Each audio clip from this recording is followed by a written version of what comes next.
Welcome everyone this afternoon to the Standing Committee on the Economy for April 16th, 2019. Committee members present here this afternoon are myself, Colleen Young, as chair. Sitting in for Vicky Mowat is Mr. Belanger. We have other committee members, David Buckingham, Terry Dennis, Delbert Kirsch, Warren Mitchelson, and sitting in for Doug Steele is Hugh Nerlin. We will now begin our consideration of the estimates for highways and infrastructure, Vote 16, Central Management and Services, Subvote H101. Minister Carr is here with her officials, and I would ask that officials, the first time they speak at the mic, state their name and their position. Minister Carr, you may begin with introducing your officials and any opening remarks you may have. Well, thank you, Madam Chair. I do have some remarks I'd like to make before we begin the estimates for the Ministry of Highways and Infrastructure.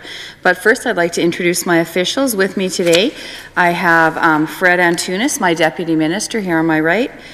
On my left, I have Wayne Gill. He's the Executive Director of Network Planning and Investment Branch. And then we have Tom Lees, the Assistant Deputy Minister, Operations and Maintenance Division. Behind me, I have Kelly Muscowie, the Executive Director of Corporate Services Division, and my Chief of Staff, David Cooper. On the left-hand side over there, we also have Penny Pop, who's the Assistant Deputy Minister of Design and Construction Division. We have Doug Wakabayashi, who's the Executive Director of Communication and Customer Service Branch. And we also have with us David Stearns, who is the Executive Director of the Construction Branch. And joining us sometime throughout our deliberations, we're going to be having Blair Wager, the Assistant Deputy Minister of Planning, Policy and Regulation Division. This year's provincial budget finds the right balance for the province of Saskatchewan. We are carefully managing spending, and this budget ensures that the investments our government makes into the programs, services, and infrastructure that Saskatchewan people value are sustainable into the future. This year's highway budget is $706.1 million. This year's budget represents 23%, $218 million decrease from last year. However, this decrease is primarily a result of nearing completion on the Regina bypass. If we exclude the bypass, the highways budget represents 3.5% or $8 million increase from last year.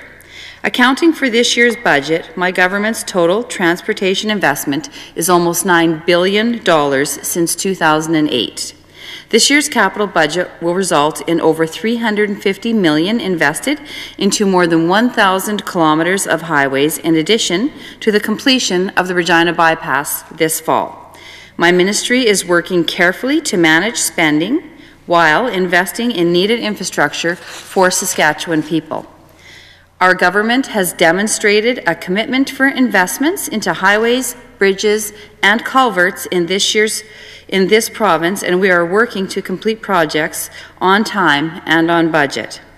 Represented in the ministry's vision, Transportation Connecting Saskatchewan to the World, this year's 2019-20 budget will allow the ministry to continue to make progress on achieving its goals in the areas of improving safety and environmental sustainability, improving road conditions, creating an integrated transportation system, and efficient travel for people and goods. This past weekend marked the one-year anniversary of the most horrific traffic collision in our province's history. The collision involving the Humboldt Broncos team bus was a reminder of how quickly life can change. And it makes us ask ourselves, what more can we do? We are honouring the Throne Speech commitment to improve safety at intersections with the Enhanced Intersection Safety Program. This program will see improvements to more than 60 intersections. This is a 5-year commitment of $65 million, including $13 million this year. This will include new turning lanes, lighting, clearing sight lines, and rumble strips. To give you an idea of just a handful of the projects that will take place this year, my ministry will install rumble strips at Highway 35 and 335 as recommended in the independent engineering report. Lighting improvements will be made through Kindersley on Highway 7, in addition to Highway 3 at Shellbrook, Highway 16 at Langham, and Highway 8 south of Churchbridge. Lighting improvements and a northbound bypass lane will be installed at the junction of Highway 21 and 307. Major improvements will be made to Highway 1 at Kalium Access Road with new entrance and exit ramps, and a new flashing red light on the stop sign at Green Lake at the junction of Highway 155 and 55 will be installed. We will also invest another $7 million through the Safety Improvement Program, or SIP as we call it, to reduce the frequency and severity of collisions at specific locations throughout the province. A total investment of $100 million in spot safety improvements will be made over the next 5 years. And we are focused on safety not just for the traveling public, but in our work zones as well. Our efforts to improve work zone signing continue. We recognize driver behavior is still a major factor in incidents through our work zones. Our team met the public and stakeholders to identify some changes we can make. We can ensure work zone signing is consistent across the province and provide direction for people using the road that is simple, clear, and doesn't confuse. We've developed a new user-friendly traffic control device manual for work zones that is easier to read and has a fresh new look for ministry staff, consultants, and contractors. Efforts were also made to reduce the number of signs to what is essential while ensuring drivers know what to do. Speed differential is a huge factor in collisions, and we want to ensure the people behind the wheel know when to slow down and when it is okay to safely resume highway speed when exiting a work zone. This construction season, you will see new signage that lets motorists know when you can resume speed because no workers or hazards exist. Education will continue to focus on why we need to slow down in a work and construction zone. The ministry's focus on efficient travel for people and goods will result in strengthening the provincial highway network through capacity improvements like twinning and passing lanes. This will help make the network safer and keep Saskatchewan competitive on the world stage. This budget provides $64 million to begin, continue, or complete work on interchanges, twinning, and passing lanes. Last fall, we opened new interchanges up to traffic at Warman and Martinsville on Highways 11 and 12. All reports are that these overpasses have greatly improved traffic flow and safety. The final phase of Highway 7 twinning is scheduled for completion this year. The paving at Vanscoy is in the final leg of its multi-year project, which will complete twinning from Saskatoon to Delisle. Last year, passing lanes were completed on Highway 6 south of Regina and Highway 4 north of Battlefords to Cochin. The focus this year will turn towards several passing lane projects, including continued construction of passing lanes and short sections of twinning on Highway 6 and 39 between Regina and Estevan. Construction of 2 sets of passing lanes west of Rosetown on Highway 7 and 1 set on Highway 2 north of Moose Jaw. Work will begin on construction of passing lanes on Highways 9 and 10 between Kenora and Melville, and planning for passing lanes and other safety improvements on Highway 5 west of Saskatoon. Our government needs to make investments that will keep our province growing, while at the same time it's critical that we keep the infrastructure we already have in good condition. That's why our government will be investing $121.3 million into 920 kilometres of repaving and preventative maintenance across the province. This includes 240 kilometres of repaving, such as Highway 1 west of Tompkins, 32 kilometers. Highway 9 north of Usherville, 24 kilometers. Highway 10 east of Fort Capel, 26 kilometers. Highway 15 west of Keniston, 23 kilometers, as well as 490 kilometers of pavement sealing and 190 kilometers of medium pavement treatments like microsurfacing. This year, we're spending $60 million in bridge and culvert improvements, including 30 bridge replacements and major bridge repairs. That brings the total to more than 300 bridge repairs or replacements since our government came into office. We're also committing $9 million to flood repairs, including ongoing issues on Highway 9 near Whitewood, Highway 11 near Lumsden, and Highway 8 north of Rocanville. Another strategy to improve transportation is through integration of all the road infrastructure across the province. My ministry isn't the only organization that builds and maintains roads. When you include urban streets and RM roads, our total road network in Saskatchewan is over an astonishing 190,000 kilometers. By working together collectively, we can do more. A coordinated approach to planning and managing truck traffic makes the best use of the roads while making the system more sustainable, extending to the reach of heavy haul routes. In addition, we need to make sure that other modes of transportation, like air and rail, are integrated with the road network to make sure transportation supports our economy. This year, we will provide more than $6.7 million in funding to municipalities to support their transportation systems through the Urban Highway Connector program, as well as $14 million through the Municipal Roads for the Economy program.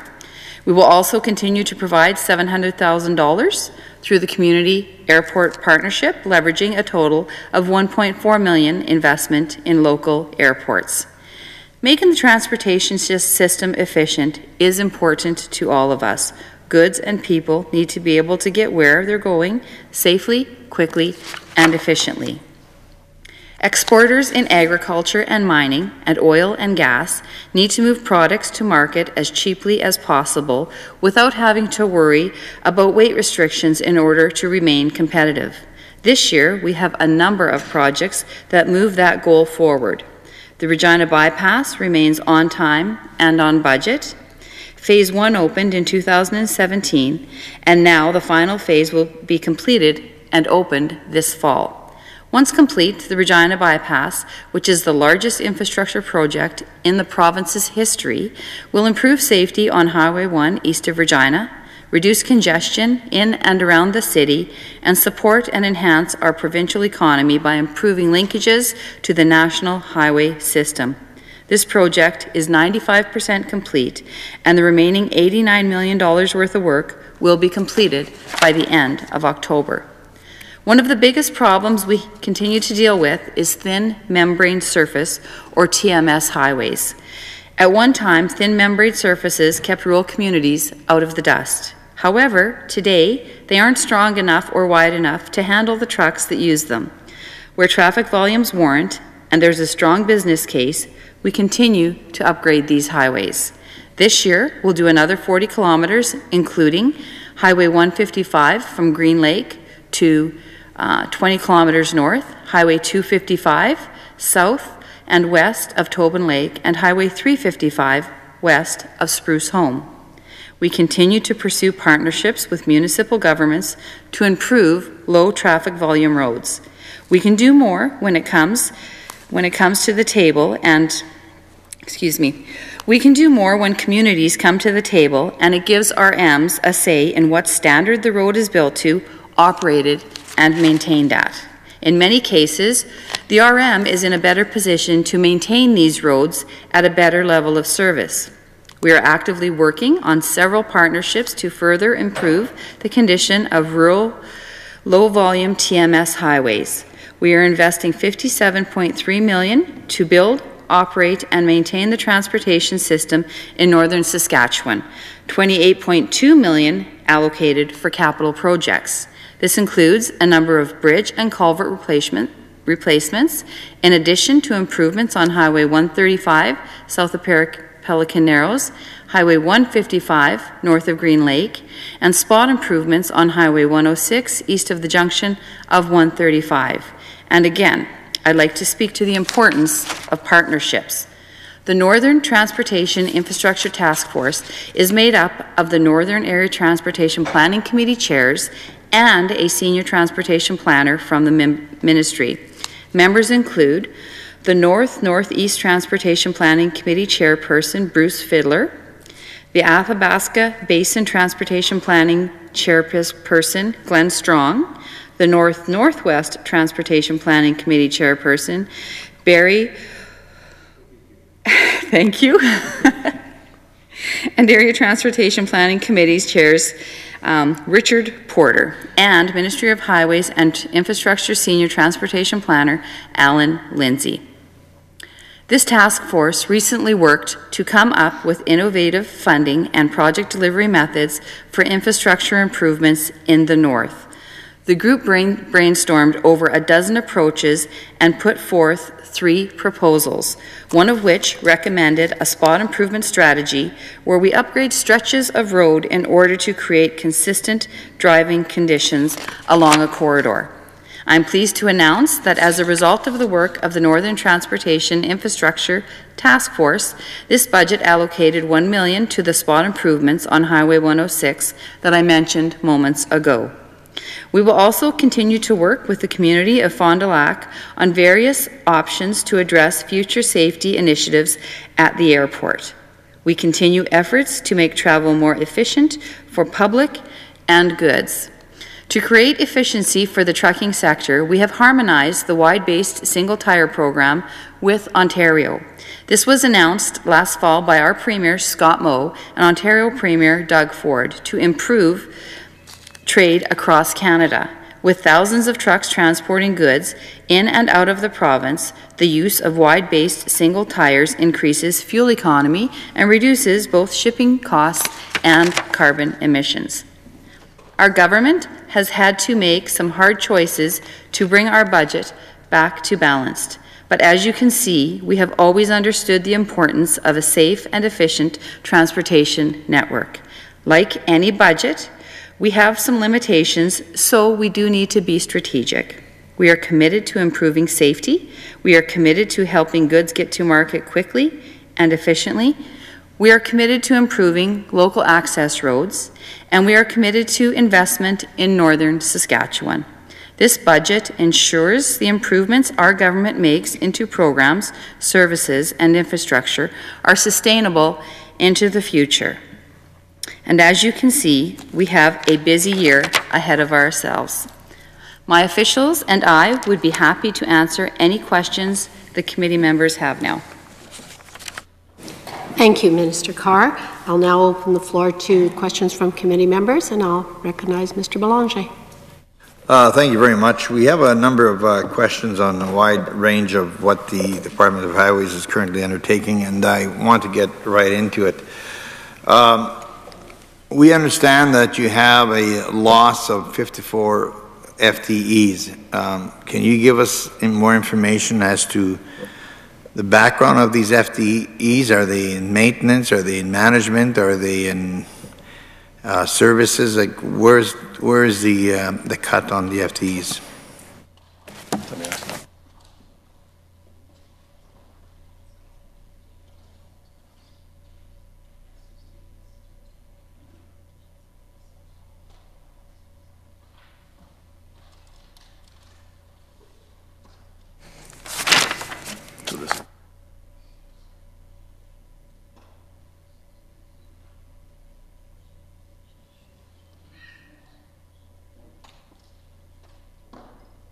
Your name and your position. Yeah. So Fred Antunes, Deputy Minister of Highways and Infrastructure.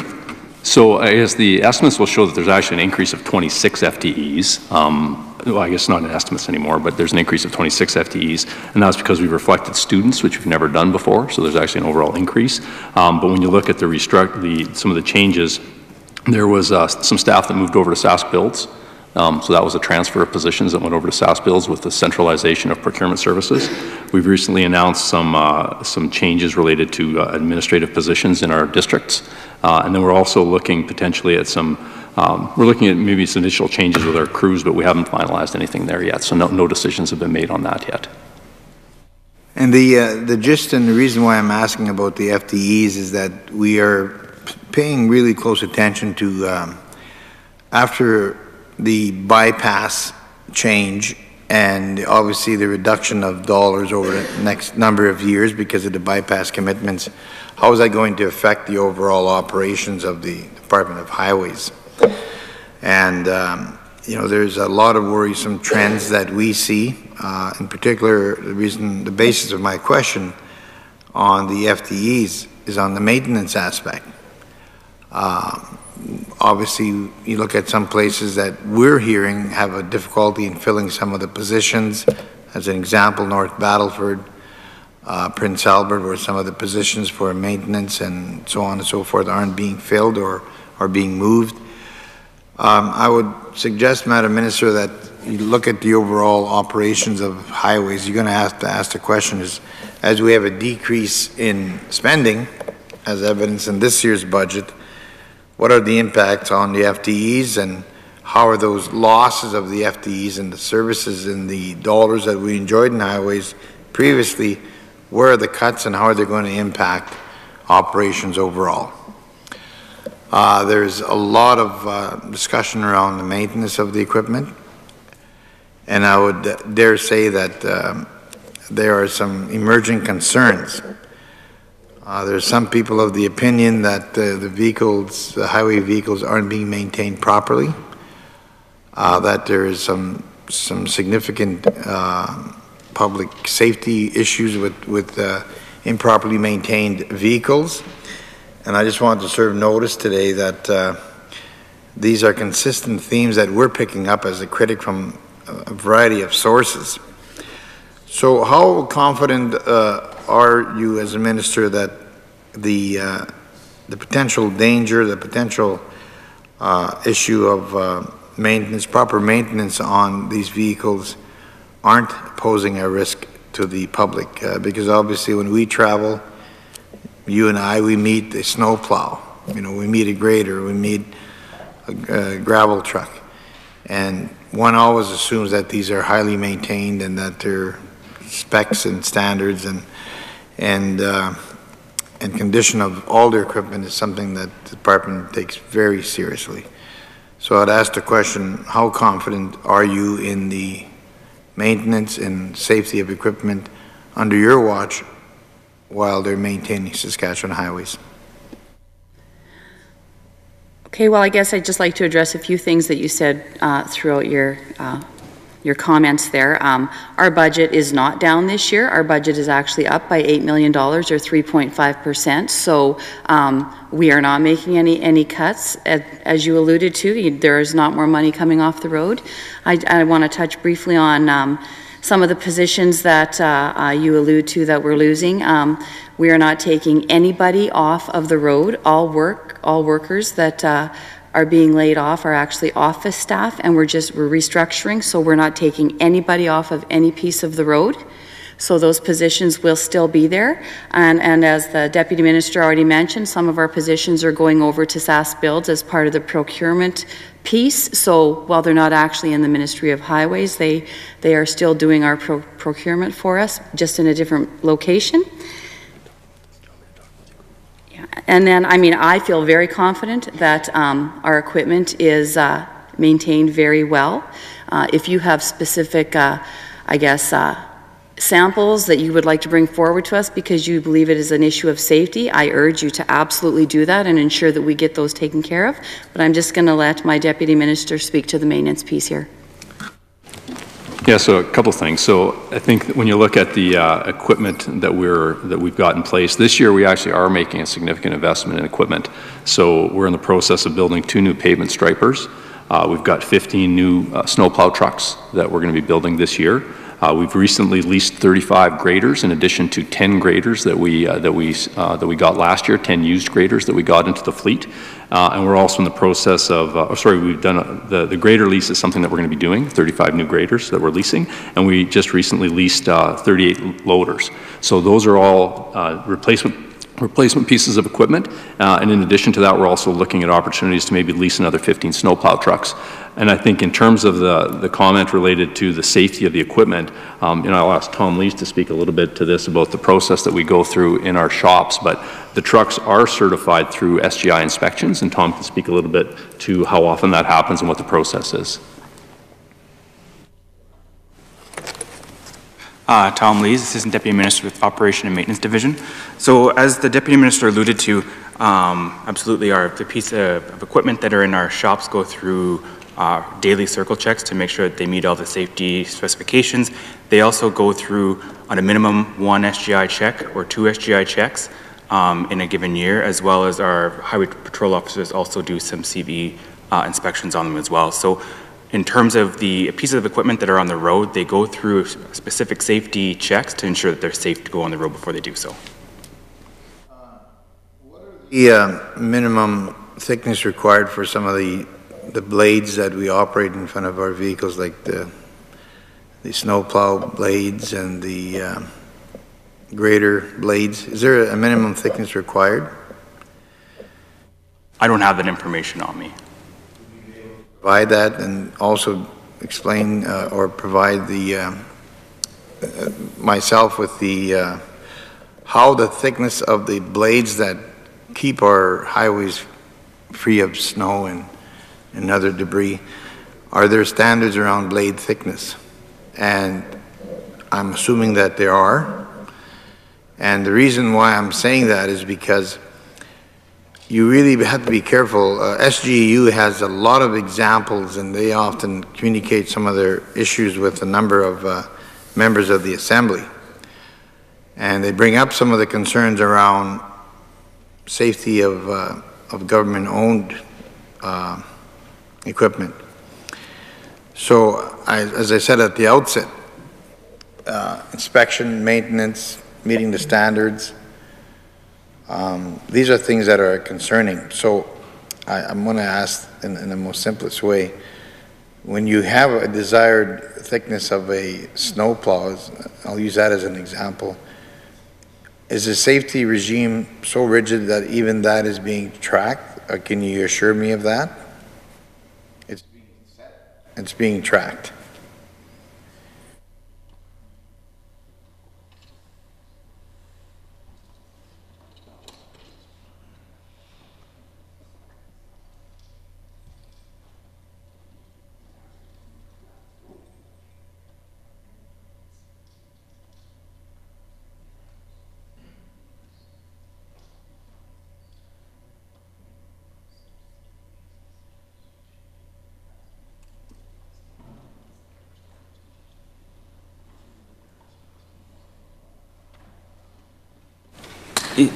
Yeah, so there are standards on the thickness of the blades, and I think you're talking about the blade at the very bottom of the plow itself that wears down.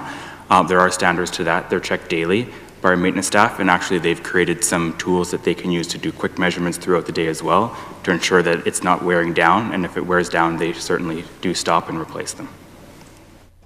Based on the premise of the lease, you talk about leasing new equipment. Is this a new practice of highways, or have you always leased out equipment and as opposed to buying it outright?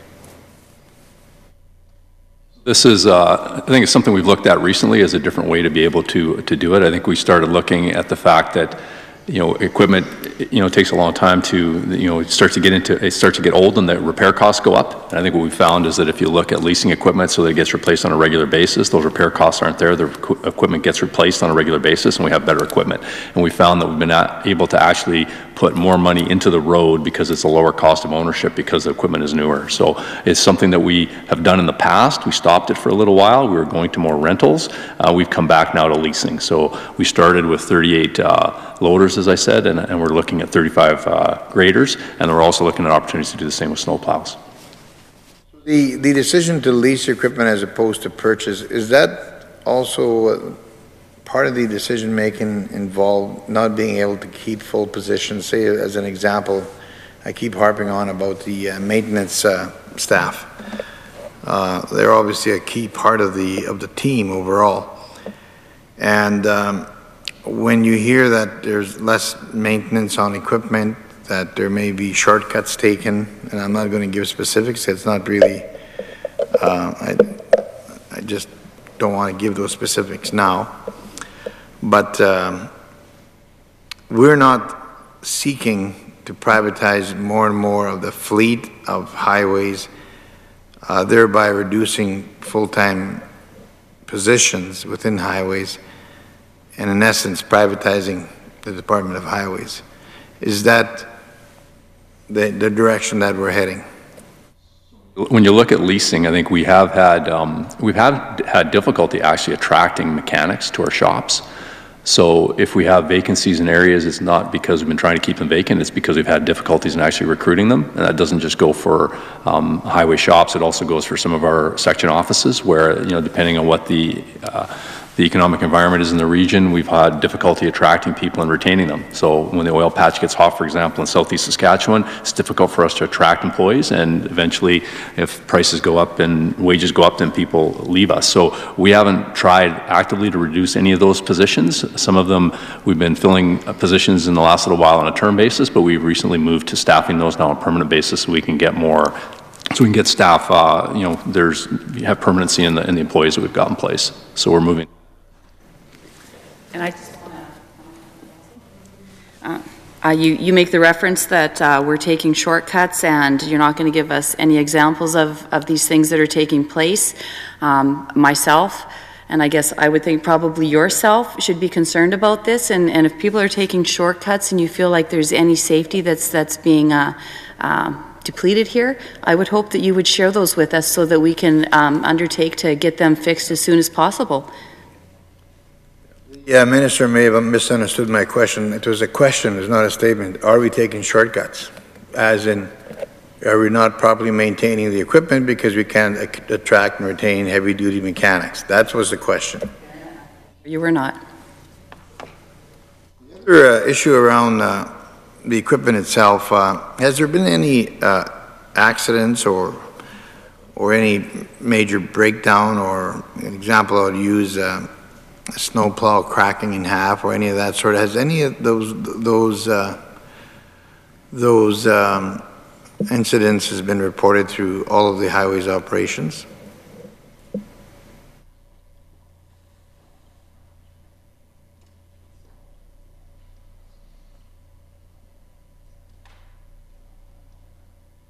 Not that I'm aware of them. We do have incidents of property damage where you know, a plow might hit a guardrail, or a plow might hit a bridge expansion joint, things like that. All of those get reported through our safety reporting system, so we're aware of every single incident that happens, whether it's property damage or a person being injured. Not aware of any situations where there's been like a plow breaking in half and that type of stuff. You know, obviously there may be situations where you have blown tires or other things that may break, but that happens with equipment.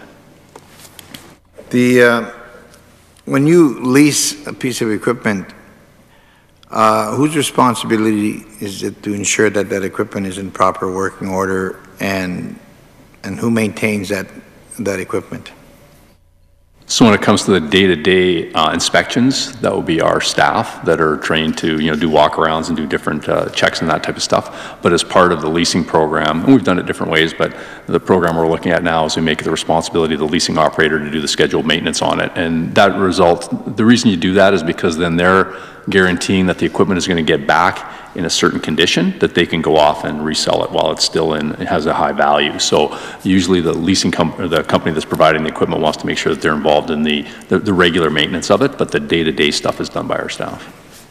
Can you share with me the process for advertising the lease of vehicles that highways may need, and as well, who are your primary providers of that lease equipment? Well, so we normally go through central services, and now it's SAS Builds, so they're the people that do the RFPs. So we follow the standard government procurement processes.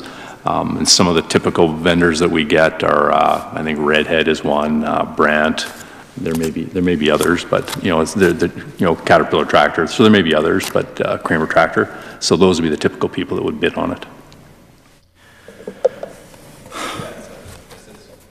Completely a open, transparent, public procurement process that we follow with SAS builds. All right, I want to switch gears here, and I'll be doing that quite a bit in terms of issues and the operations of highways. I want to turn our attention to Rowan's Ravine. It's, of course, a park not too far away from here. And it's a provincial park, and there's two particular highways that connect to the provincial park, Highway 220 and also Highway 322. As you know, Rowan's Ravine Provincial Park is fairly busy.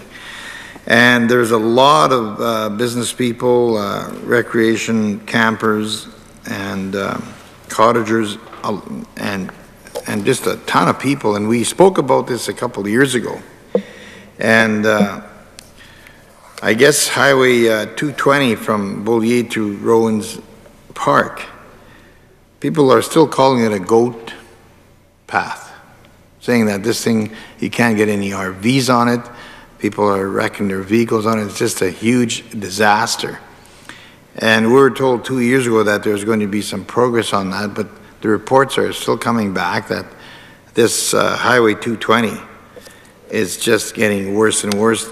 I understand that there's been some work on 322, but people are getting really angry about the Highway 220 in particular because their RV can barely be pulled safely on that particular stretch of highways, and as we mentioned, a lot of people use the provincial park. So they're asking, based on the fact that this is in the it's in the southern part of the province, many people use it, and they're just wondering why in the heck can't that road be fixed? And there is some work being done on 322, which connects to Highway 220, but again, that work needs to be finished. So I guess to the people that are really frustrated with this Highway 220, and I've identified all the matters around the safety aspect and the accessibility aspect and on and on and on. But they want to know, when is this Highway 220 going to be completed? Because there's commitments on this 2 years ago, and it continues to remain a goat path. So what's the plan on Highway 220 from Beaulieu into Rowan's Ravine Provincial Park?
So I guess the Ministry of Highways and Infrastructure needs to balance our priorities across the province, and when we're looking at our road network, we take very seriously the different road services that we have and the amount of people that travel on all of those roads.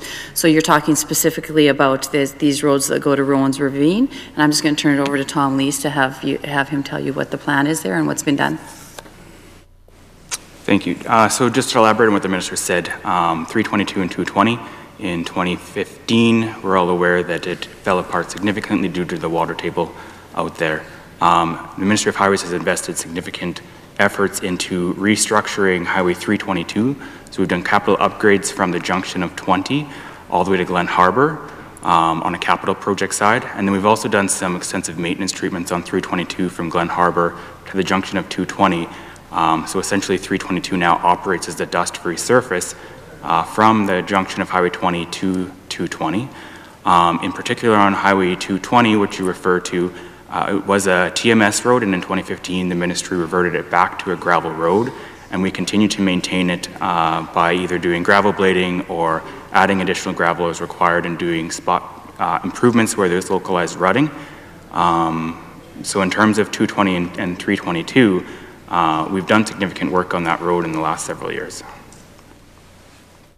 What is exactly the distance between the provincial park and Bolivia?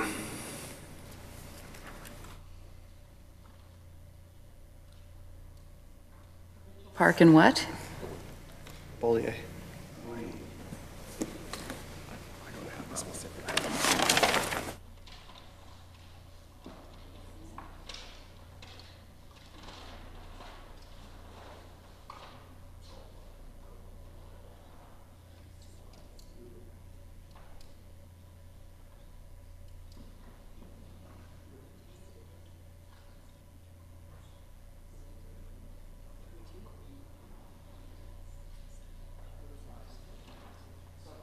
22 or 23 kilometers. And that's the, is there an estimation, is there collaboration with the Department of Tourism, with the Department of Highways as to what kind of demand that this park has in terms of the traffic count and the importance to the economy? Well, I guess I would just note that investments are prioritized based on the size of the project, the importance of whether it be to the Ministry of Highways or the people of the province, so that we do have efficient travel for people and goods while improving safety and environmental sustainability. We always want to improve road conditions, but as I mentioned, we actually have hundreds of thousands, like 190,000 kilometers worth of road throughout our province, whether it be in the rural municipalities or on the highway system. So we have a huge basket of priorities that we need to be looking at. Well, thank you for the update, Madam Minister, and I think I get that improving safety argument, and I get the basket argument that you're suggesting. But the people of this particular area, you know, they have been promised progress on this particular highway. And then when they approach the minister, and the last minister said it was on the list, that he was going to take some serious look at trying to address this. And then we come back 2 years later, and what we hear from you as a minister is, well, improving safety, significant investment, the same buzzwords, yet we still have the goat path that's supposed to be connecting to one of our nicest provincial parks in the province, continue to deteriorate. And that's what frustrates and upsets the local people there. Local people are the ones that are getting extremely angry with the typical response of government saying, well, we were concerned about improving safety. Well, everybody is. We think we need significant investment. Well, everybody does. And but not everybody had commitment from previous ministers that they'd look at Highway 220. So I would encourage the minister to reflect on what was said in the past by the previous minister on as it relates to this particular highway. And as I pointed out, these are local people that are getting upset by the day. You know, simple things that is really upsetting them. And again, they'll tell you that they can barely pull an RV safely on that road. So are they concerned about safety? Absolutely. You know, and the effect and impact on their businesses, on the recreation campers and the cottagers there, they'll give you the same argument you're giving me. But what they want is commitment. They want commitment on that particular road, commitments that were made to them in the past, and that's why they're so upset. So I'll go back to my earlier question. Can you commit to Highway 220 so that local people there who have been complaining legitimately so for the last number of years and been given assurances that these things would be looked into, Madam Minister, no progress has been made as such. So I would say that our government is very committed to the road network across the province of Saskatchewan. In the past 10 years, we have invested just about $9 billion in our road network. So we are making commitments, and as I already talked to you about how we prioritize those commitments, but you had asked if we had done some stakeholder engagement and how we decided to move forward with this road you're talking about. I'm just going to let Tom Lees address that specifically. Yes, so in terms of stakeholder engagement, as part of the 322 and 220 corridor improvement review, we did extensive consultation with the RMs in the area, as well as a lot of the village communities along 322, as well as parks, to look at what the long-term strategies, the long-term development plans were, so we could understand the traffic volumes and the impacts on 322 and 222 to develop our long-term plans. So I was given the same answer to 3 years ago.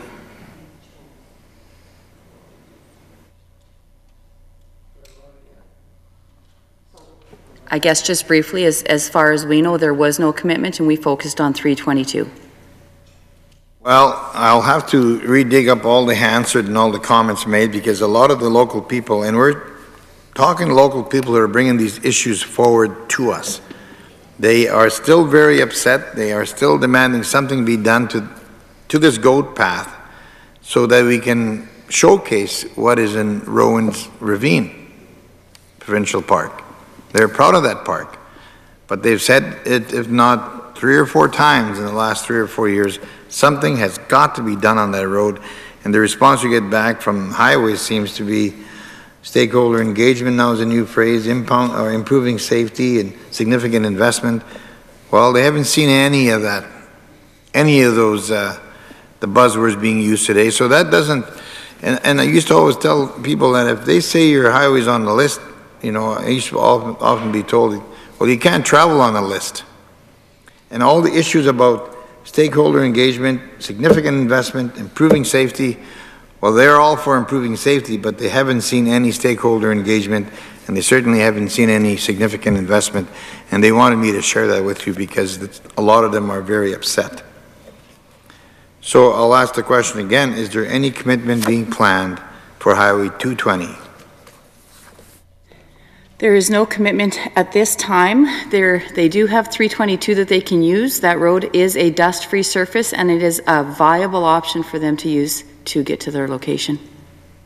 But Highway 322 is not finished. It needs to be finished all the way to 220. That's another point that they raised.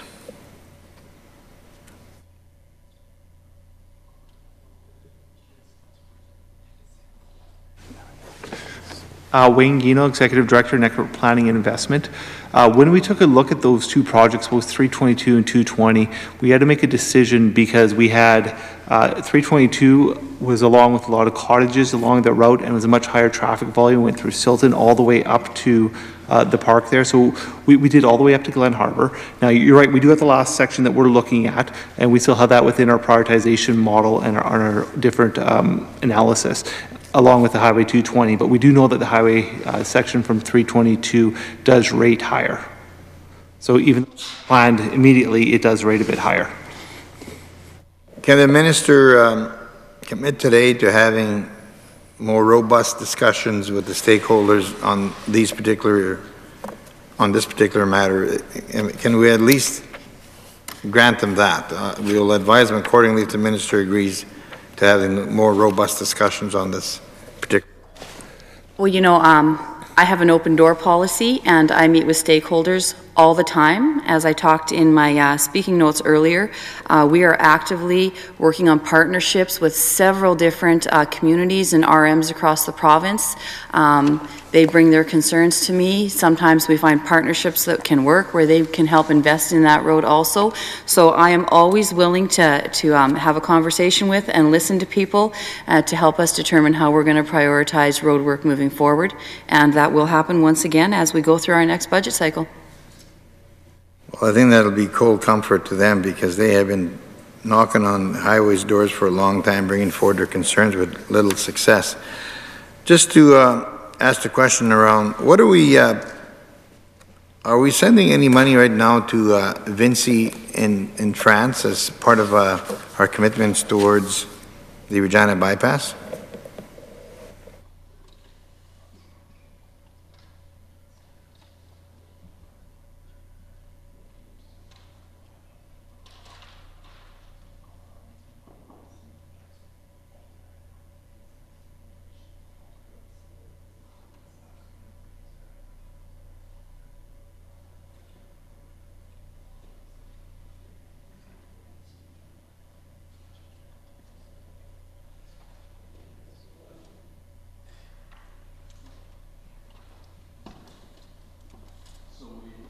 So we do make interim O&M payments, operations and maintenance payments for the work that they're doing on the Regina bypass on an annual basis for the sections that are currently open. This year, because they're going to be reaching substantial completion, Regina bypass partners will receive if they obtain their substantial completion on October 31st, which we fully expect that they will, there will be a lump sum payment made to them. Where that money gets distributed within the Regina bypass partners, I don't know. We make a payment to Regina bypass partners. What happens with it after that is their commercial business. So what's the lump sum payment? What is the lump sum payment?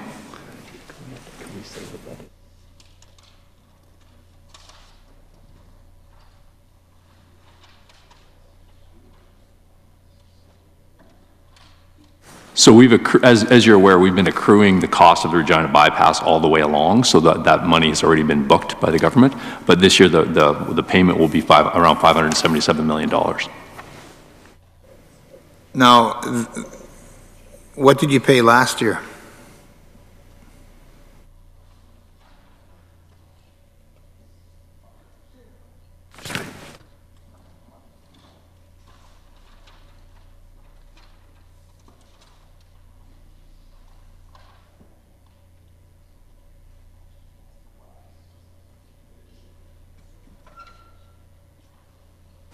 So the year's not out yet. So last year, the estimate was around $4.4 million, and that's for the interim operations and maintenance. Okay. Now, once the bypass is complete, what are we expecting to pay to the Regina bypass partnership? I don't care how they spend it. I just want to know what we're paying or how they divvy it up. So in this year's estimates, there's an $11 million debt charge that will be paid, and then there's the substantial completion payment I indicated, and then we also have the $89 million. I guess that's not getting paid because we're accruing that, so that's not a payment. So it's really the interim operations and maintenance component, which for this year is it's about $7.8 million, right? Yeah, 7.8. Which is about $7.8 million. I understand that the Regina bypass is being amortized over a number of years. Could you tell me what the base payment for each of those years and how long that this agreement is for?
So the operations and maintenance amount, varies by year. It's adjusted by inflation. So it's around $12 million, and then it increases. The agreement's for 30 years, and then it's increased by inflation. So, it starts out at 12 and it goes up about 2% a year.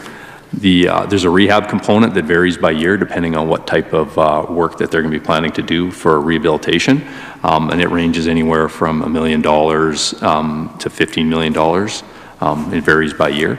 There's an interest charge and a principal charge that is constant. It's about $44 million a year.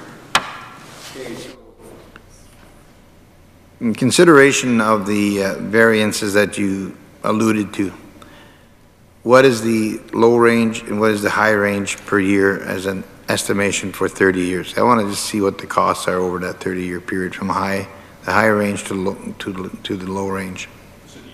Do you just want the total, or are you just the total? So I guess the low range is, there's one that's around $38 million, and the high range is around 78. That's a payment per year. That's payment per year. Not very good at math, so I should try and be the finance minister for you folks. But anyway, what's the total cost over the 30-year period from the high range to the low range? Yeah.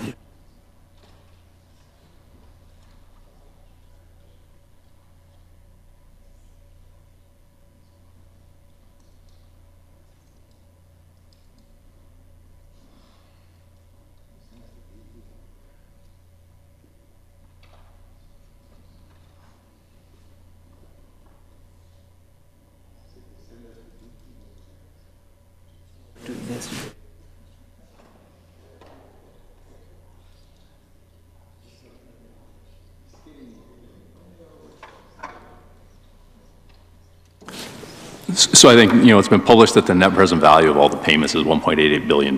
So that's what the amount is in net present value. So, and what we do is we send it to the Regina Bypass Partnership, and Vinci is a big part of that partnership. Are they the lead company, so to speak? Yeah, I don't know what their commercial arrangements are. So I know that they're a partner. I don't know what their commercial arrangements are in terms of who has what percentages on either the operations and maintenance or on the construction. I don't know. No, I can appreciate that. I just want to know what the total amount that we are paying for the bypass. The other issues around the maintenance. Is there a relationship between highways maintaining certain parts of the bypass and the bypass partnership maintaining the other portion? How is that arrangement being undertaken now? Like, is there a certain amount of kilometers that highways maintains, or is it all done by the partnership?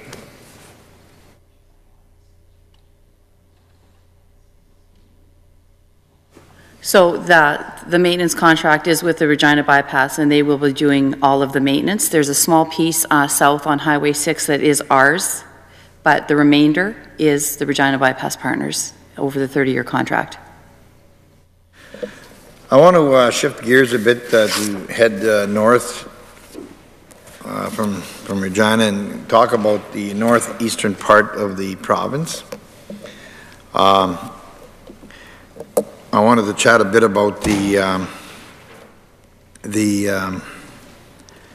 Pelican Narrows First Nations. As we all know, there's been such a tremendous amount of challenge around northern airports, and I think the leadership of the Peter Ballantine Cree Nation, that would be the chief, and of course they also have a mayor there as well, that they wanted to sit down with you and chat with you about the Pelican Narrows Airport. And I think you accommodated them, but you tried to get them to meet with you at SARM, in a private room during the SARM conference. I was just wondering, was that meeting held during SARM, and who attended, and what was discussed, and what were the agreements made at that meeting?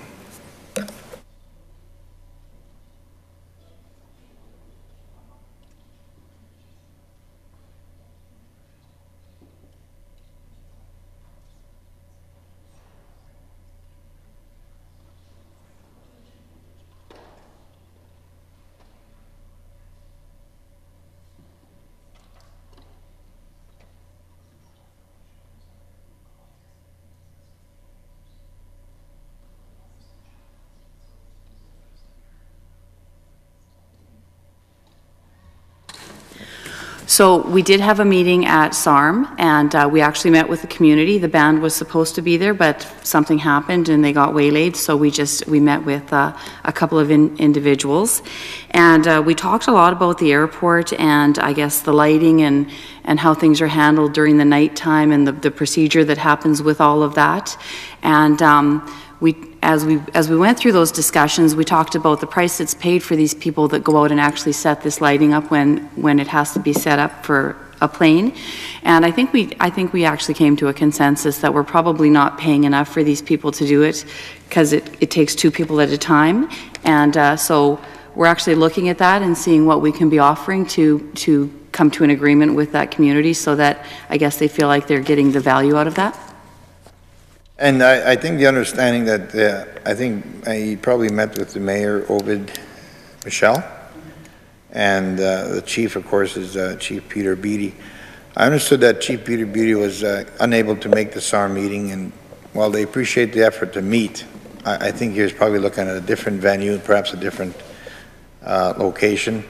And was there any assurances of a second meeting in which the chief would be able to come in as well and join you and chat about this? Because there was some discussion around perhaps a second follow-up meeting. So we didn't actually make any commitments to meet again. We told them that we would go back and we would look at the formula and how we were paying out for that piece that they were concerned about. I'm absolutely open to meeting with them again. I know that last couple of years, the ministers have had an opportunity to go up and take a tour of the North. So that's something that we're actually looking at doing again this year. And given an opportunity, I would definitely meet with them. But if that doesn't pan out, then I would be more than happy to meet with them at my office here in Regina, or meet them halfway in Saskatoon. I go there several times for meetings, so I'm not opposed to meeting with them at all. They just need to arrange a time and make the arrangements.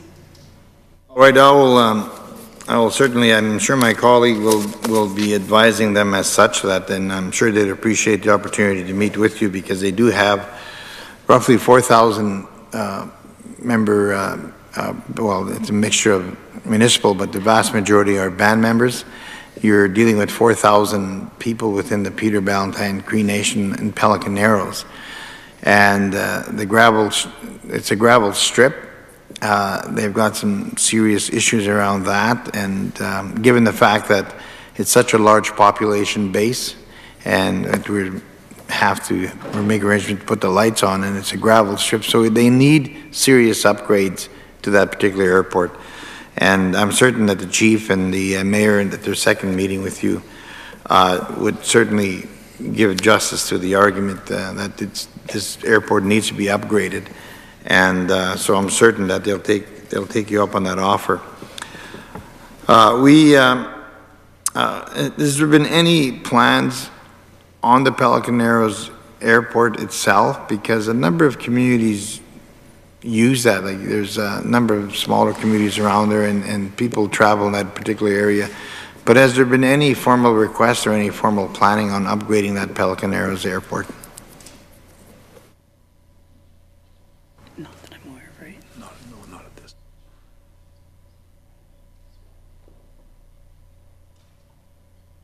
So no, we don't have any plans on upgrading it at the current time, and as I'm reading through some of my briefing notes with regards to the Pelican Narrows Airport, I see that it gets about 50 aircraft movements a year within that airport, and having said that, the airport actually does meet standards for year-round medevac service by Twin Otter aircraft, so the airport can be used by King Air aircraft during the winter, as well as obviously during the summer months. So at present, we plan on keeping the airport the way it is, and doing our annual maintenance cost on it. Our average annual maintenance cost around about $46,000. And I'm told that we are doing some work on the road, 135 south of Pelican Narrows, that will definitely help with access if people are driving and not necessarily flying. Yeah, and that's one of the purposes, I think, that my colleague who has presented a petition in the Assembly will continue presenting those petitions, because the whole value behind the petition is to remind you of the incredible challenge that we have in northern Saskatchewan as it pertains to the condition of our highways and also as the condition of our airports. And as I mentioned before in the Assembly, the choice many Northerners have is either you travel by a bad highway or a bad airport. And that's not much of a choice for many Northern Saskatchewan residents. So I think we will continue to maintain the pressure on doing something significant for our Northern Airport network. It is a significant challenge. I can't emphasize enough the risks to human health and the need for medical emergencies, and the list goes on. We do need to have either or, good, solid, safe road system or state-of-the-art airport system, and at this stage we have neither. So I think the petitions will probably more than likely continue. The meeting, I'm sure you'll get a good glimpse of what the leadership is concerned about, and we hope that you would continue learning more about the Northern infrastructure through your tour and actually do something following your tour. So I would challenge the minister on that point. So I guess one thing that I can comment on is that with the federal government and the other provinces at a national level, we met in January, and one of the things that we talked about there is actually creating a task force to look at access to northern and remote communities. Because this isn't bigger than a Saskatchewan problem, this is a cross-Canada problem. And so we've worked with Nunavut and Northwest Territories and Yellowknife and some of the other groups to actually create a task force at the national level to look at what can we do to improve access to northern communities. So it's something that we're actively engaged in, and I think that it's not just a provincial responsibility, it's a federal responsibility, and we're trying to get the federal government to come to the table with to deal with some of these challenges. Okay, I want to shift the information now to Highway 102.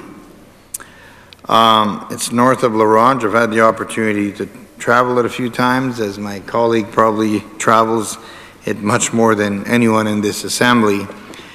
And there's about 32 kilometers of pavement as you head north of La Ronge. And that pavement, I imagine it's TMS of some sort, but it's really falling apart. There are dangerous ruts and many, many potholes. And we have to have an engineer to have a look at this and say, what's the future of this particular piece of highway? So it is a significant risk to the public, and it is being used by a lot of people, not just the local communities that travel back and forth in and out of La Ronge and the communities north of La Ronge, but industry uses that as well, tourism, and that pavement is in really, really poor shape. Has there been any engineering work or any assessment or any review of that particular stretch of highway? Again, it's Highway 102, and it's the paved structure, or paved section rather, and it's about 32 kilometers of paved structure or stretch that is really in poor shape.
So 102 north of Laurentian, we don't have it on our current plan. It is one of the, again, with a lot of our projects, we actually go through our prioritization process and we looking at a whole bunch of different factors where those actually fit in. This may be one of the projects where we look at a spot improvement program where there are certain areas where you upgrade 1 or 2 kilometers at a time to actually improve that section of roadway to make it a lot better for the truckers that use that roadway. When we're looking at that, we work with the ATPCs up in the north, and they actually identify projects that we do put through our prioritization program. So with the regional transportation committees, where does Highway 102 fit in the scheme of things?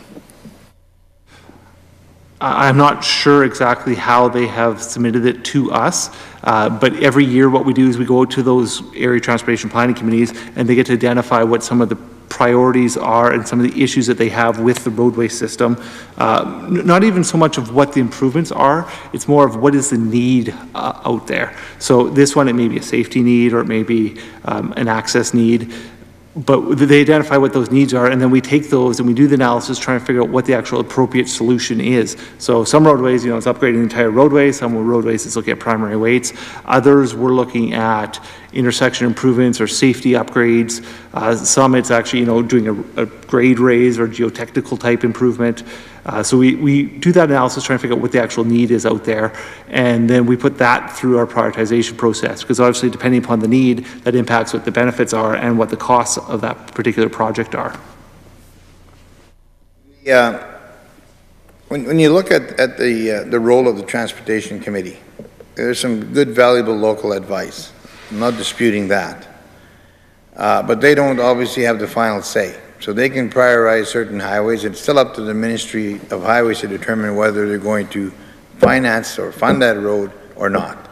So the buck stops here, right at the Minister's office and the government's doorstep.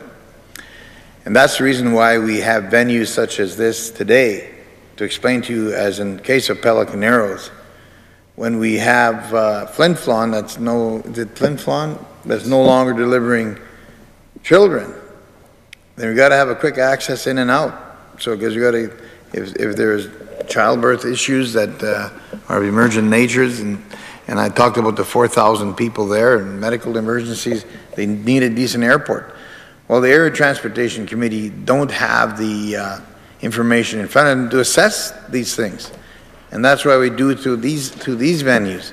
And Highway 102 north of La Ronge, it's such in horrible shape that we fear there's going to be many more accidents and perhaps loss of life, primarily because it is a really poorly maintained road. It's got deep ruts and it's got many potholes, and it's a TMS road that's crumbling from the very base. And people in the region have been reaching out to my colleague and to myself as a critic, saying, look, something's got to be done on that stretch of highways because somebody's going to get killed. And we can't diminish those points because we talk about safety every day in the Assembly. So whether it's the Pelican Narrows Airport that has some unique and some challenging issues surrounding it, it may not get the priority of the Regional Transportation Committee because they don't have the engineers there, they don't have the safety experts, they don't have the volume of people going in and out. The Ministry has that information. The Ministry has that authority. So whether it's Highway 102 or whether it's the Pelican Narrows airstrip, we're telling you that there's issues there that got to be fixed. And we would hope that the Minister would hear those concerns today, because it is a consistent, continual complaint of the leadership of those areas.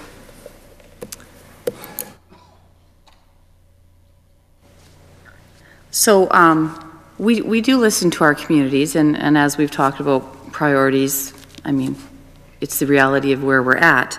But Pelican Narrows did come to us with a need, and we purchased 50 battery-operated emergency lights to the healthcare center in Pelican Narrows at their request. So maybe just small steps, not the road you're looking for right now or an upgraded airport, but we do try to help out where we can, and this is one of the things that we did. And those are for trained personnel in medevac situations so that they'll be able to get in and out of there safely. Well, I would like to first of all say that Northern Saskatchewan has saw very little improvement to our highway and airport system in the last number of years. We've seen record investment into the Regina bypass, closing in on $2 billion. I understand you're going to have another $3 billion committed to Saskatoon's bypass. And we looked at all the other investments made over time. And the Northern Saskatchewan people are resilient and they're patient. But I guess I'd ask the minister, when is it our turn to see some investment into our highway system in Northern Saskatchewan? Because at one time, I think it's 2008, your government announced the Wollaston Lake Road. And it was the member from Cypress Hills, I can't remember, Wayne Elhart was the Minister of Highways when the announcement was made. So obviously, when you make an announcement, there's a process you follow, which commits dollars to any announcement made by the Minister of Highways. The process is done. The money's allocated, and it's within your budget. So a short time later, they retracted that commitment to Pelican or to Wollaston Lake. So where is that project today? Like, where's the Wollaston Lake project? Because again, you have several thousand people that are being impacted by having to use a barge system and really bad roads, back roads, to try and even get to Wollaston Lake. So where is the Wollaston Lake project as it stands today? So I guess I just would like to address a couple of things within your comments there. You're stating that we're not investing in the north, that we're not giving it any increases or anything. I would argue that the budget for Northern Saskatchewan has just about doubled since our government came into power. So going from the range of $30 million to $60 million one year, almost $61 million, and $57 million this year. And of course, that $57 million is broke down amongst capital projects and regular operating and maintenance. As I look at the capital projects, they are things like culvert replacements, bridge replacements, base stabilization, 3.1 million Fond du Lac Airport, slope stabilization. We are spending what I would consider is some significant money in the north on highways between capital and maintenance, much more than was being spent in the past, I would argue. And specifically to Wollaston Lake Road, the provincial government has approved to move this project forward to provide $250,000 once the federal government approves the First Nations application. Additionally, Ministry of Highways will cover the ongoing operating and maintenance costs. In addition, Ministry of Highways has invested $7.9 million in construction of the first 14 kilometers of the all-season road. So this is one of those situations, unfortunately, where we're waiting for the federal government to come up with their portion so that we can continue to help out in the north. But I would just go back to $57 million in the north this year in our highways budget is not insignificant. Well, I would argue, Madam Minister, that it is insignificant, given the road network we have in Northern Saskatchewan. It is insignificant because we've been harping for the last number of years on crucial roads that we've been asking your government to repair and fix, which you have not. It is insignificant that the vast majority of the money that you alluded to is for operating and maintenance. It is not improvement. And 90% of the projects that you've identified in Northern Saskatchewan are culvert replacements. Every second announcement we have is on replacing culverts.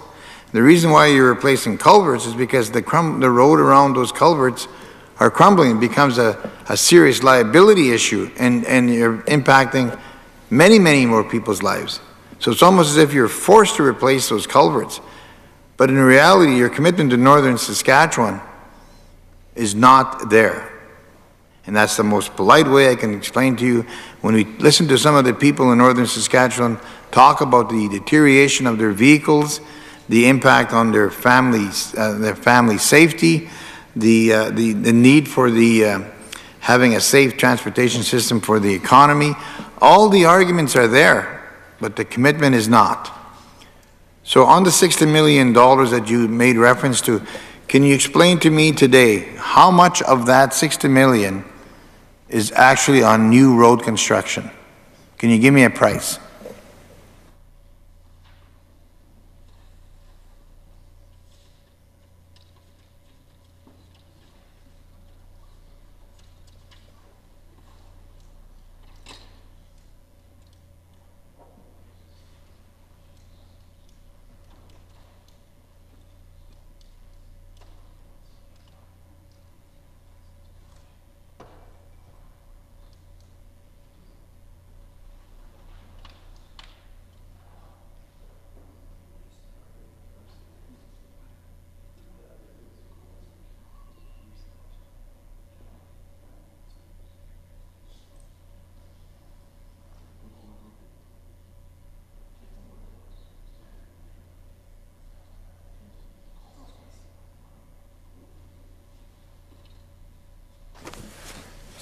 So I guess I just, you talk about us replacing culverts. I would like to note that one of the reasons we are having to replace so many culverts in the north is because they had not been replaced for several years when they should have been replaced. So now we are truly playing catch up.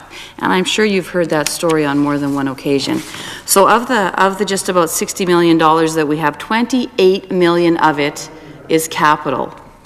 And of those capital projects, I've got on here clay capping and base stabilization on 135. That is 20 kilometers of road that is going to be repaired. We've also got grade and pave north of Green Lake, another 20 kilometers that's going to be repaired. Base stabilization and clay capping west of Highway 2 to Highway 910.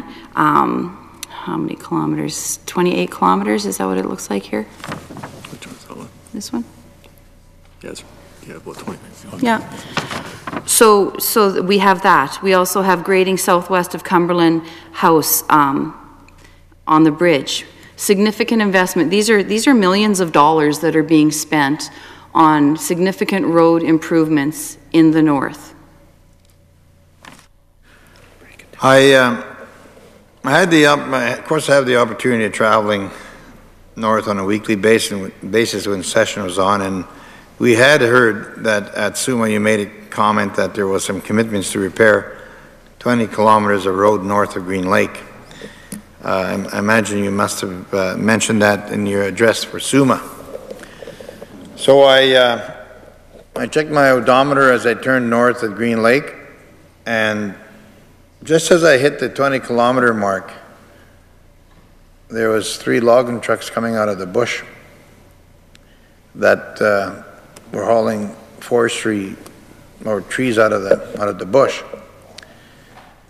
So I thought to myself, I wonder if they're building this 20 kilometers or repairing the 20 kilometers north of Green Lake for the people or for the resource.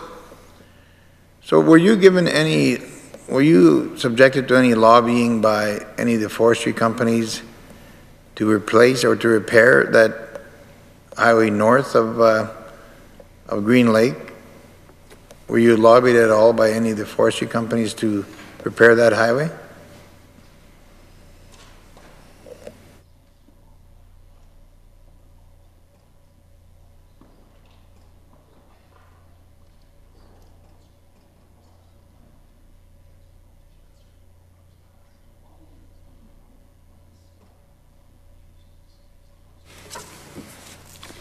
So this road has been on our plan for several years, and I'm told that this is the last section of the road that is, and it'll be complete. The project will finally be complete. The road was not built specifically for anybody in particular. The road is being built for the people of the north, whether that be you driving here to work or people trying to do their jobs as loggers. Regardless of what the purpose is, the road is built for the north. Well, I think a lot of people appreciate any investment into northern highways, and that they're desperate for investment into northern highways. And I can tell you that there are a lot of people that share the view that this highway was improved north of Green Lake, and I would add improved, not replaced, because you said it'd be repaired. And, you know, and they notice that a lot of the logging trucks going in there are hauling the resource out, you know, to Meadow Lake or the Big River. And so while they're happy to see the road improved, they also realize that some of the intended benefit of having that road improved was for the logging industry, because you know, that's the only time we see any investment by the government in the north, when there's something to extract. And we all are supportive of the forestry industry, but my argument being, when are we going to start investing in the safety of families, of our First Nations members, of our northern families, our northern people? Because it's not just about extracting resources. I think you also have to invest into, I think the phrase you used is improving safety. While there's a lot of communities in the north that are really concerned about that improving safety aspect, it is a huge challenge in northern Saskatchewan communities, because people, their families travel in vans. We have school bus full of kids. We talk about Humboldt. Every week there's a school bus of kids going down some of those roads, and we don't see any investment into improving the safety aspect of our northern roads. And this is why people become skeptical after a while, because the only time we see any improvement to highways is when it's time to extract resources. And that 20 kilometers north of Green Lake, that's exactly where the trucks come out of the bush hauling our forestry resource. So sometimes they can be skeptical if they don't see any investment for a number of years, and then they see that and they think it's designed for the logging trucks. Well, I think we need to start shifting our gears a bit here and start looking at the family safety aspect as well, and the economy of the rest of the north. So as you look at the Northwest itself, many of the EMTs often ask me to come for a ride in the ambulance, in the back of an ambulance. I politely decline, you know, for reasons you and I can guess. But every time I see one of them, they say, "Come hop on the back of our EMS vehicle," and I don't. And the reason being is, like, you look at one particular highway, the highway that comes off the Forks going into the community of Isle La Crosse. It is in getting worse shape than ever. Now, Isle La Crosse is lucky to have the regional hospital, and I think the mayor has been in touch with the ministry. I think the principal had written a number of letters, and they're asking what can be done for that Isle La Crosse connection. And it is not that long of a stretch. I think it's 12 kilometers. But as you come off the main highway 155, it's 12 kilometers of road that needs to be rebuilt, because that's where the vast majority of motor vehicle accidents go, down that road, coming to get emergency services in Isle La Crosse. And when you've got a broken leg, or you got worse medical problems in the back of a ambulance, it gets to be really problematic. So I would ask the minister, have you heard anything about that particular stretch of highway, and what can you do to repair it? It's only 12 kilometers, and even if you've done 1 or 2 or 3 or 4 kilometers a year and got it done over a 3 or 4 year period, that's a regional hospital in Isle La Crosse, and a lot of people use the highways to get there in emergencies, and that highway is in very poor shape. So I think it's Highway 918 or 908, sorry. And again, it's only 12 kilometers. So if we could get that particular road repaired even section by section, I think people would appreciate it.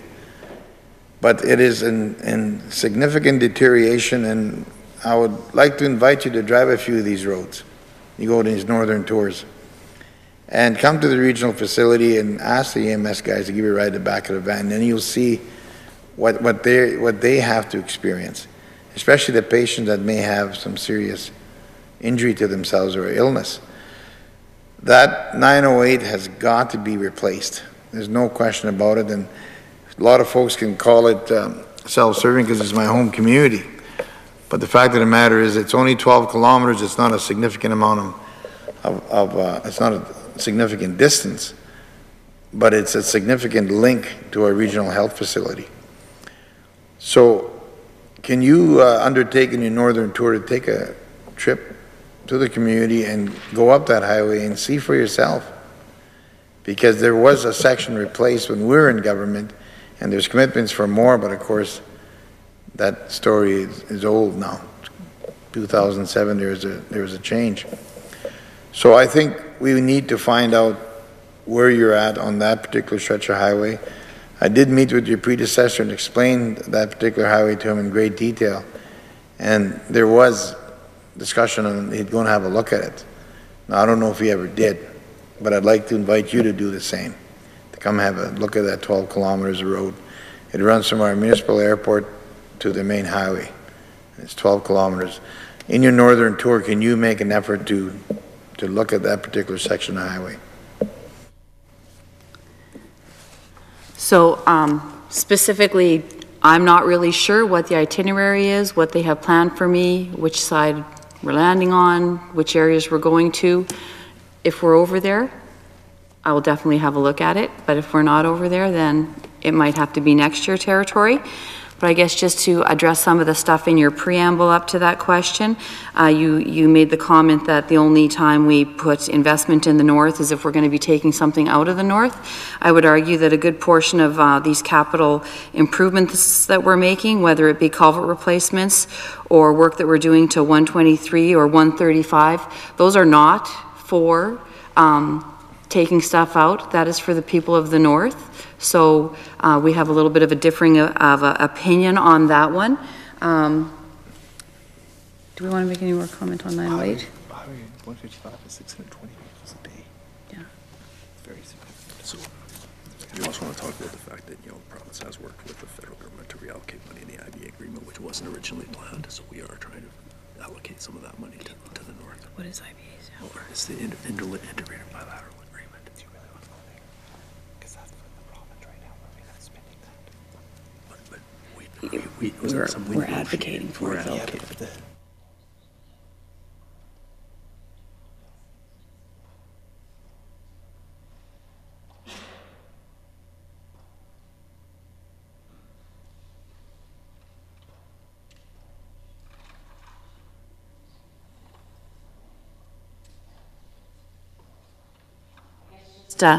One more comment with regards to funding and funding for the north. You've probably heard this from other ministers with regards to the bilateral agreement that's coming from the federal government and how the funding pockets are working. So we're working very hard with the feds to try and get some of that money reallocated to try and deal with, I guess, some of the projects that you're specifically talking about.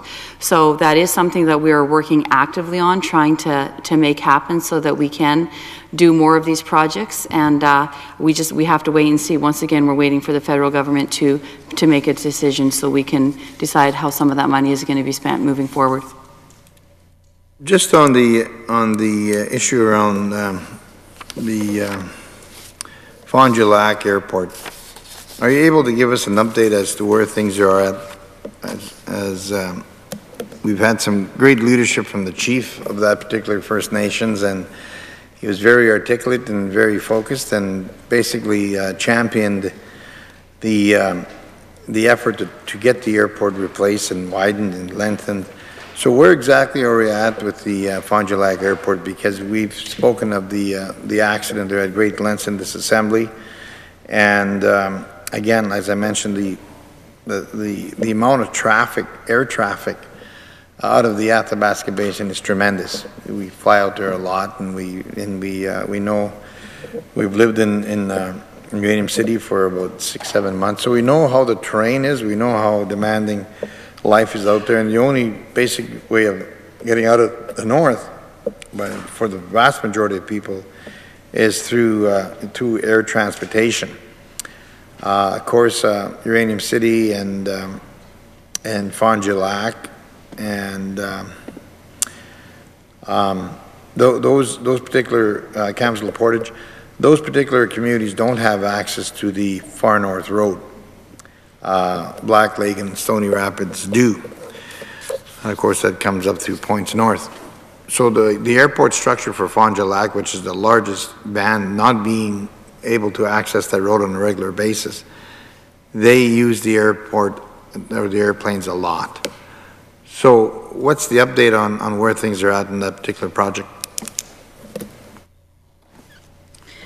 So as you are probably already aware, the Ministry of Highways was successful in securing $12.15 million in federal funding from the federal government for the rehabilitation of the Fond du Lac Airport under the Airport Capital Assistance Program. That rehabilitation will include the following components: runway repaving, taxiway repaving, apron repaving, and lighting system upgrade. The total estimated cost of the rehabilitation is approximately $14 million. So the Ministry of Highways will be putting in approximately $1.85 million towards that project. And obviously, if we hadn't made the application for the project, none of that money would have been coming our way for the benefit of the community of Fond du Lac. I did actually have an opportunity to meet the chief. You spoke of him, and I met him in Saskatoon when the announcement was made. Very nice man. I enjoyed visiting with him on that day. And we also are looking into right now something called Localizer Performance with Vertical Guidance, LPV. It's a GPS system, and it's high-intensity lighting to improve the landing success rate for those airplanes on the airport, and that'll help the success rate with when there's poor weather. Lots of times, as you're fully aware, planes can't land, so they have to turn around and go back. So this will improve the number of times those airplanes can actually land if we decide to put this in, and that's with the improvements that I've spoke of. What traffic count are you aware of when you talk about the amount of people on an annual basis that would utilize the Fond du Lac Airport? I know the chief had his figures and he shared them with me, but what does your information say?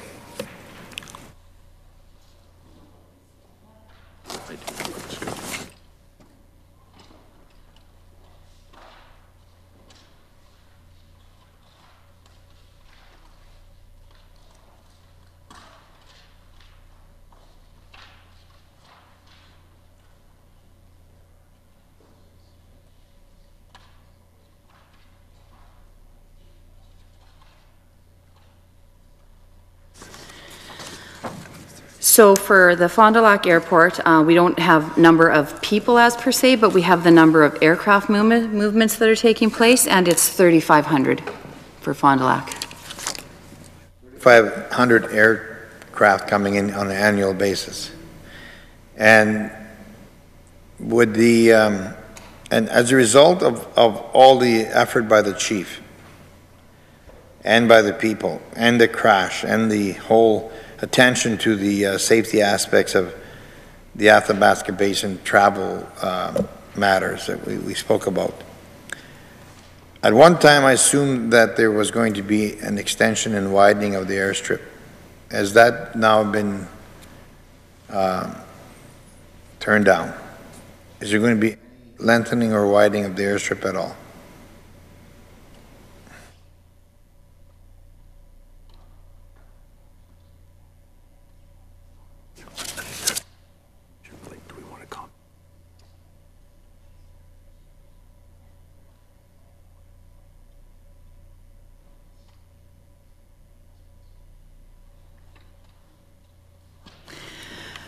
So a couple of times as we've talked about the Fond du Lac Airport, you've mentioned the accident, and of course, you know, our thoughts and prayers continually go out with the community and the people that were affected by that accident.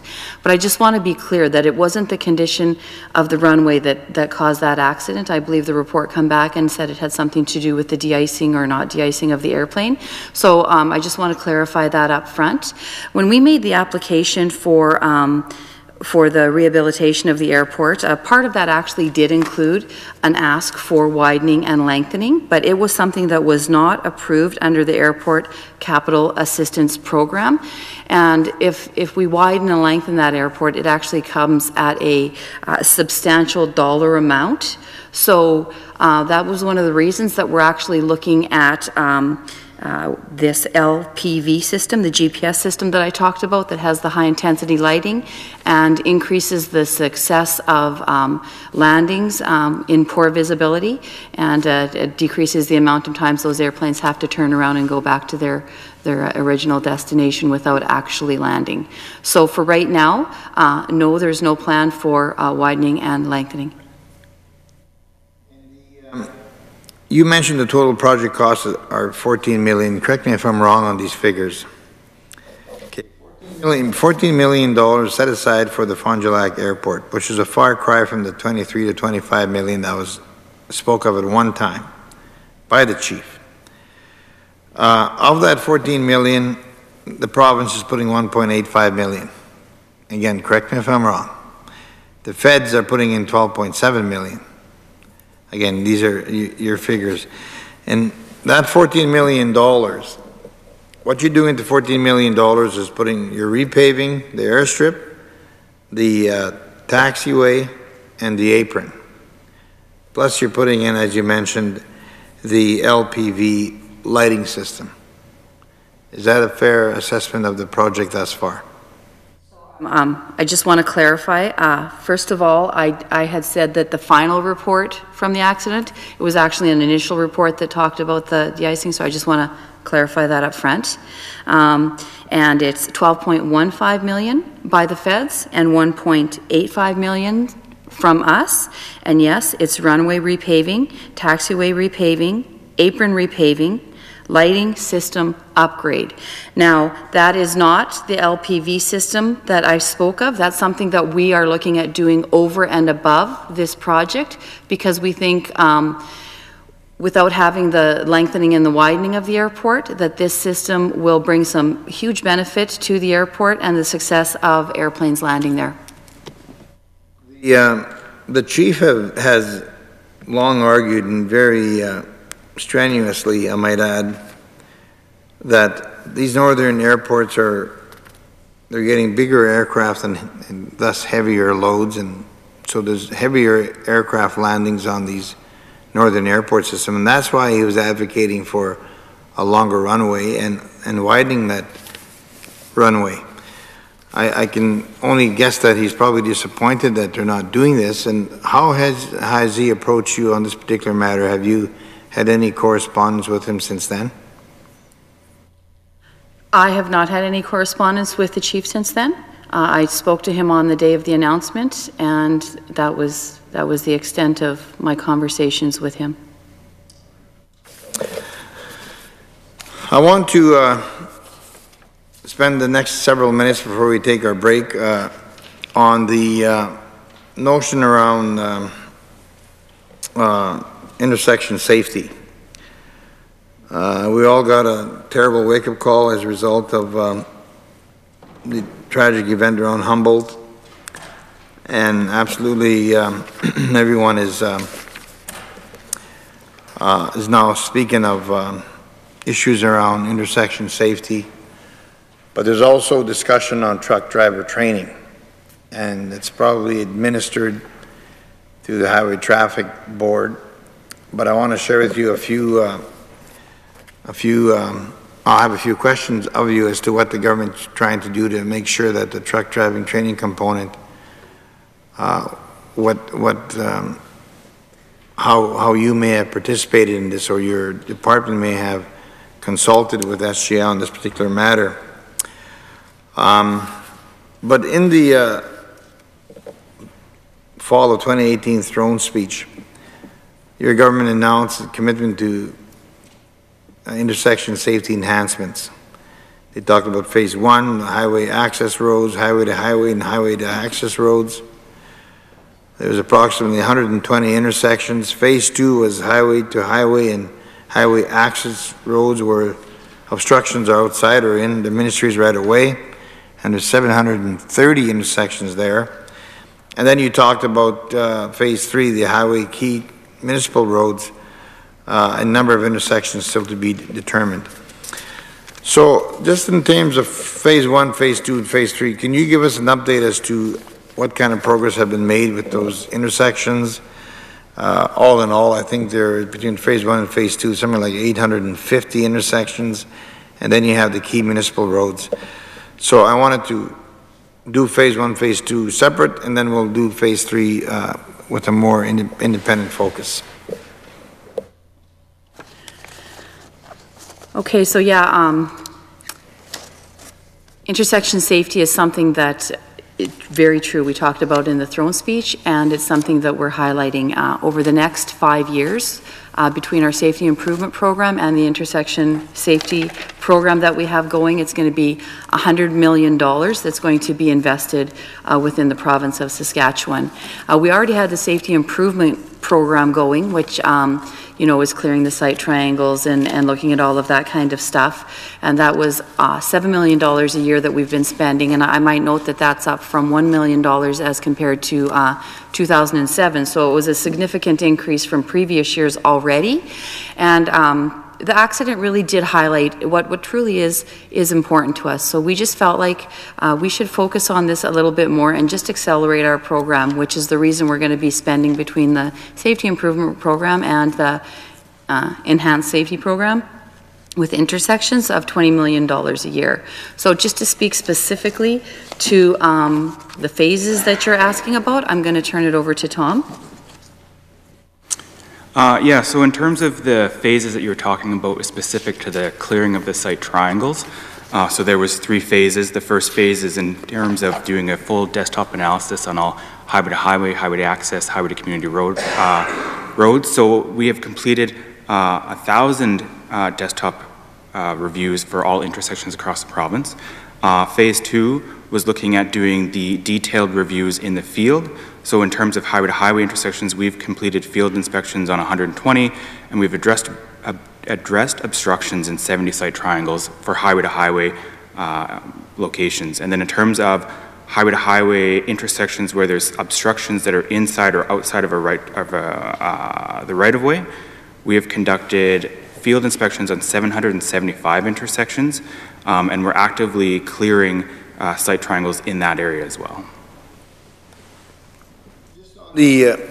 Has there been any complaints from any businesses or private landowners as you undertake this particular process of, because obviously you're one of the challenges around the Humboldt accident was obviously qualification of the driver and experience, but as well there was site obstruction. I think there was some people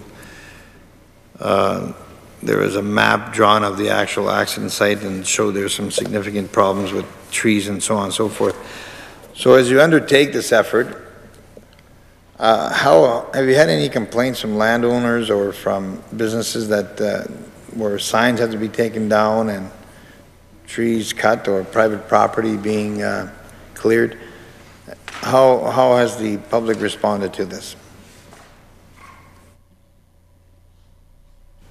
So I'll talk to that kind of at a bit of a high level. So I guess we have a plan in place. We're sending letters out notifying people that we're looking at their intersections and, you know, things that might need to be changed, and then we're going to be engaging with them on what plan we can do moving forward, you know, what kind of mitigating factors can happen. And sometimes depending on site triangles, it will depend what needs to be done. Can we make improvements on the road surface to actually make that corner much safer as opposed to bigger mitigating factors? So have you got any concerns or complaints from landowners? Like, I'm assuming that many of these intersections, may have some businesses attached to the adjacent properties next to the lake or to the intersections. There may be private land ownership. Have we had any problems with any of those landowners or business owners that are in these intersections?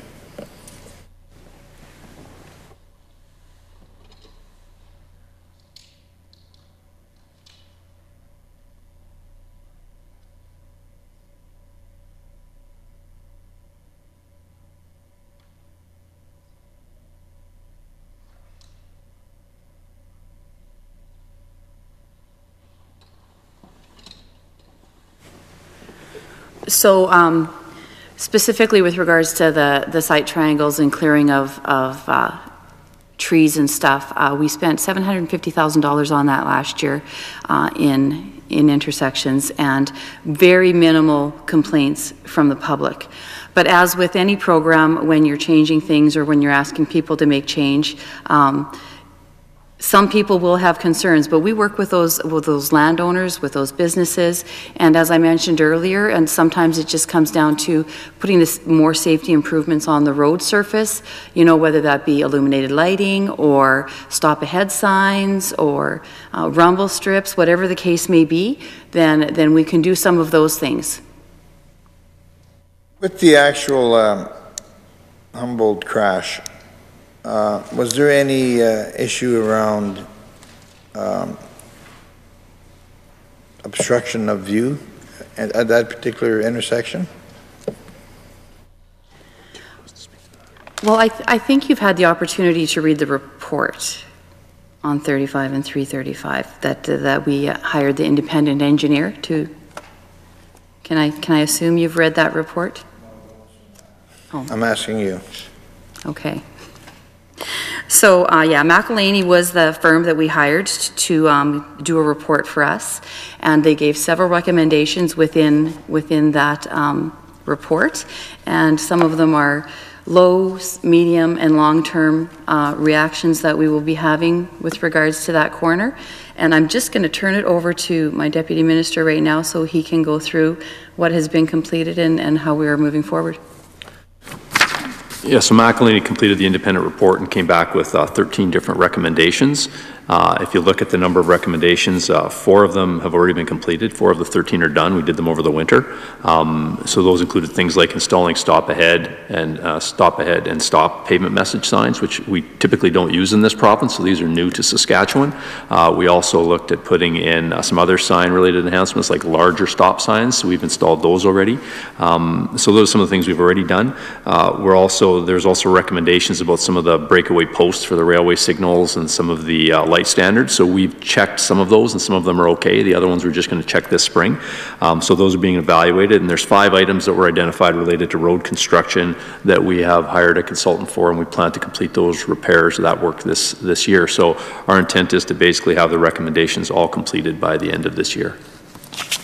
Was there a ton of concern and complaints of these intersections prior to this accident? Like, have you got any, is there any internal way that you can assess whether there was a bunch of complaints around any of these intersections?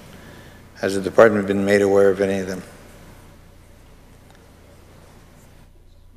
I mean, we constantly look at evaluating all the intersections. So I think we've got 400 intersections that we look at on an every 2-year basis, where we look at traffic accidents and identify, are things changing, what type of improvements we can do so we can make some prioritization and planning the work. So that's something that's ongoing constantly.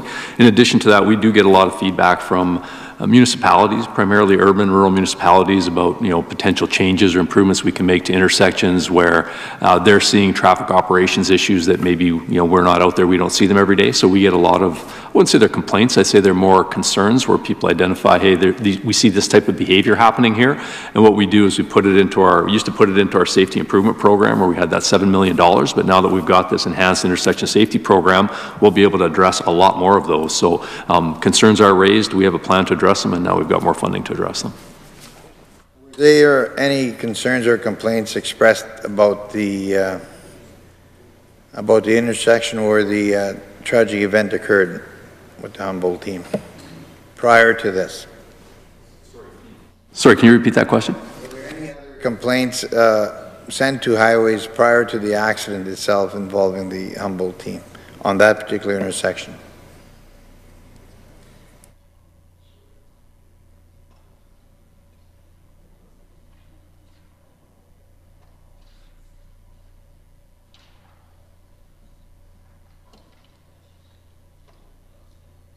So I think there's been a number of freedom of information requests on this, and I think we've gone back and there's been minimal complaint. You know, there was an accident there, I think 1997, 1988, different configuration. So there was concerns raised at that time. But since that time, we've received, I don't want to say no because none because I might have missed one or two, but it's been minimal complaints at that intersection. And I guess when I was making my comments earlier about the intersections, just to clarify, my comments were just about intersection safety in general, not specific to site triangles. I'm assuming that's how you intended the question. The other point is a result of the elevation of awareness, if you will, if I can use that phrase. Has there been a lot of complaints on any particular intersections or a bunch of intersections throughout the province? Because now everybody's aware of the intersection safety, but it came at a great price. So, because everybody's aware, the elevation of awareness is there. So is there any other intersections that have been getting consistent and continual calls for inspection and redesign and so on and so forth? Because obviously when we undertake this particular phase that I spoke about, these 3 phases, you would assume that people are coming out of the woodwork to talk about these intersections. And has there been a consistent level of concern expressed? So I guess since we made the announcement on budget day, it has definitely brought more awareness to the people of the province, and we have had more phone calls from people just wanting us to know about an intersection that they may be concerned about, and then we just our office just gives that to the ministry, and they look at their database. They see, is this an intersection we're looking at already? If it's not an intersection we're looking at, then they will take the time to actually go in and see what the concerns are of that person, and then we prioritize things just like we do with all of the other intersections that we've already looked at. Okay, just on the whole notion around intersection safety, there's you were saying you're spending $100 million. Is that, how long of a time is that over? Is that a 1 year, 2 years, 3 years? Or is it just based on the fact that we have X amount of intersections, we're going to spend the money on assessing all of those, and that's the budget we're allocating for that project? I think that I actually had mentioned that in my speaking notes and in one of my answers. We are spending $100 million over 5 years, and so $20 million a year. And we're just accelerating the program that we already had going, and we're going to get as much work done as we can with that $100 million over the next 5 years. Was your ministry consulted extensively on the improvements now being made to the driver training program for driving some of the tractor trailers, same type that was involved with this tragic event? How much consultation and how much participation did the Ministry of Highways offer as the government tried to figure out how to build a better training module or model? So obviously all of the ministers had conversations around this as all of it was happening, for sure. But this is definitely being led by SGI, and SGI is the department that actually took the time to put all of that together, do the consultation, and come up with a plan, not our department. Madam Chair, we agreed to sit till 5:30, and supposed to be starting on a new subject. I'd like to suggest we take the recess for an hour now and then resume at 6:30. Yes, the committee will recess, and we will resume at 6:30 p.m.